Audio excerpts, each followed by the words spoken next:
At this exact moment, a dozen wars are being fought across one region of the world: Iraq, Syria, Palestine, Yemen, Libya, Egypt. Every border on these maps was drawn by someone who never lived there. The lines that decide who fights and who dies today were sketched in a closed room in 1916 by two European men. They were dividing the corpse of an empire that had ruled this land for 600 years. Its name was the Ottoman Empire, and 100 years after its death, the world has still not recovered from how it ended. This is the story of the empire that built the modern Middle East, and the treaty that broke it. In the year 1299, a small Turkic warband on the western frontier of Anatolia declared itself a state. Its leader was a man named Osman. The dynasty would carry his name for 6 centuries. The world around him was in chaos. The Mongols had shattered the old order. The Byzantine Empire was collapsing. The Crusades had ended in exhaustion. Into this vacuum stepped Osman and his sons. Within 50 years, they had crossed into Europe. Within 100 years, they ruled the Balkans. A people the world had barely noticed were about to become one of the longest-lasting empires in human history. But the door to global power had not yet opened. That door was a city. For 1,000 years, one city had stood as the gate between Europe and Asia: Constantinople, capital of the Eastern Roman Empire, defender of Christendom, holder of the strongest walls ever built. In April 1453, a 21-year-old sultan named Mehmed brought an army of 80,000 men to its walls. He also brought something the world had never seen at this scale: cannon. One gun was so large, it took 60 oxen to move. It could fire a stone the size of a man over a mile. For 53 days, the walls held. On the 54th, they broke. Constantinople fell. The 1,000-year Roman Empire ended in a single afternoon. Mehmed renamed the city Istanbul, and the Ottomans now sat at the crossroads of the world. A century after the conquest of Constantinople, the empire reached its peak under a single sultan. His name was Suleiman. In Europe, they called him Suleiman the Magnificent. In his own court, they called him Suleiman the Lawgiver. Under his reign from 1520 to 1566, the Ottoman Empire stretched from Algeria to Iraq, from Hungary to Yemen. His armies marched twice on Vienna. The first time, in 1529, they came within days of taking the heart of Europe. His navies fought the Spanish for control of the Mediterranean. His ships sailed the Indian Ocean and clashed with Portugal for the spice trade. Inside the empire, 25 million people lived under a single law code, a single coinage, and one of the most efficient administrations the world had ever seen. Suleiman ruled a global power. He corresponded as an equal with the kings of France and the emperor of the Holy Roman Empire. When he died in 1566, the empire was the largest, the wealthiest, and one of the most feared on the planet. 3 continents recognized his authority. The Sultan of Istanbul was also the Caliph of all Sunni Muslims, the protector of Mecca and Medina.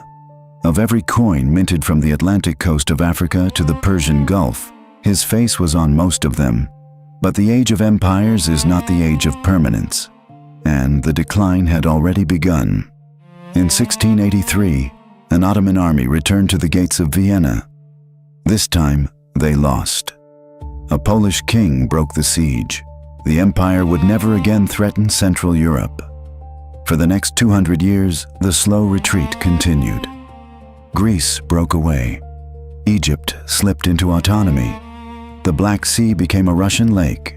Algeria fell to France. Tunisia followed. In the courts of Europe, diplomats began calling the Sultan the sick man of Europe.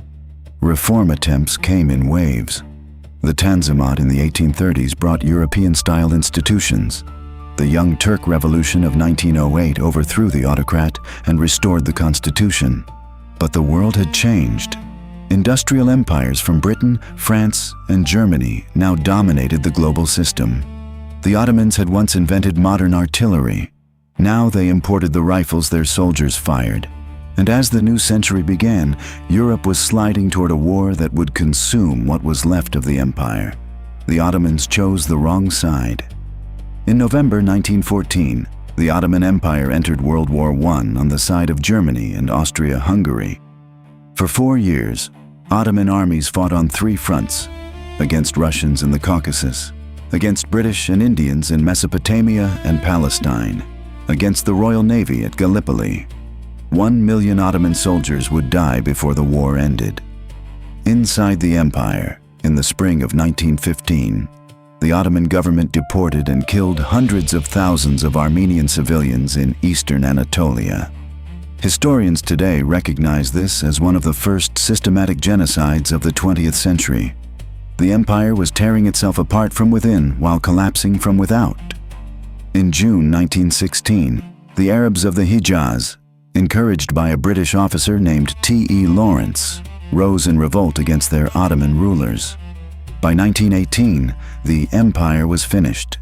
Damascus fell, Jerusalem fell, the Sultan signed the Armistice of Mudros. But the war's end was not the end of the story. The real damage was about to begin in a conference room in London. In May 1916, 2 diplomats sat at a table with a map. One was British. His name was Mark Sykes. The other was French. His name was François Georges-Picot. Their job was to decide who would own the Ottoman Empire after the war they had not yet won. They drew lines on the map, straight lines, lines that ignored the religions, the tribes, the ancient nations beneath them. France would take Syria and Lebanon. Britain would take Iraq and Palestine. The Holy Land was to be internationalized.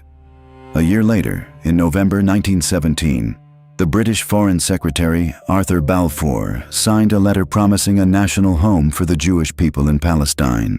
At the same moment, his government was promising the same land to the Arabs in exchange for their revolt.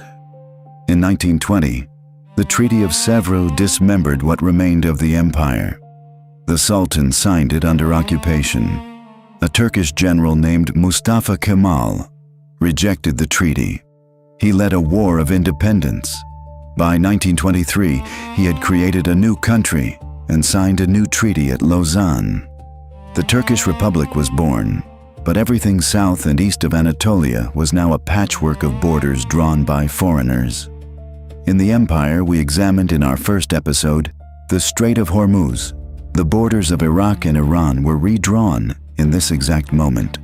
In our third episode, the petrodollar, the Kingdom of Saudi Arabia would not exist without these treaties. In our fifth episode, Operation Ajax, the Iran the British and Americans overthrew in 1953 was the Iran these treaties had carved out 30 years earlier. A century later, the lines drawn by Sykes and Picot still define the world.